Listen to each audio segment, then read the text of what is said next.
Општина Гостивар бележи рекордни показатели на реализација на буџетот за 2019 година, а ваквиот тренд продолжува и во првите месеци од оваа година, потенцираа од секторот за финансии и буџет на денешната седница на Општинскиот совет.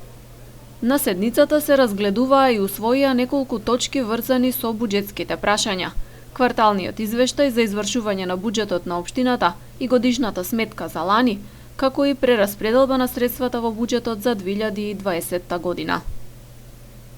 Ова година е најуспешна година и ја 27 години фактички го давам како образложение на реализацијата на буџетот. Никогаш не сме имали ваква реализација. Значи, ако го земаме како реализација приходи расходи, тоа е 98,2%, но ако го земаме и салдото од 40 милиона, што е останато салдо за пренос во 2020, негде 102,1% реализацијата.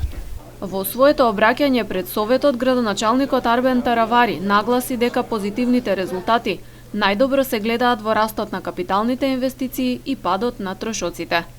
Во однос на наплатата на даноци беше речено дека има напредок, а буџетарите се надеваат дека граѓаните и фирмите ќе си ги исполнат даночните обврски кон општината. И пак го треба да се свестат граѓаните и фирмите, тие се од физички лица 2 милиона и 3 милиона ни се од правни лица, значи не сакаме да земаме некои си ригорозни мерки, но тие фактички тие обврски што им се на граѓаните и на правни лица треба да ги ако ги реализираме тие средства, фактички ние го полниме буџетот со средства што треба за 2020. На денешната седница на Советот на општина Гостивар беа усвоени одлуки за доделување на финансиски средства за спорт.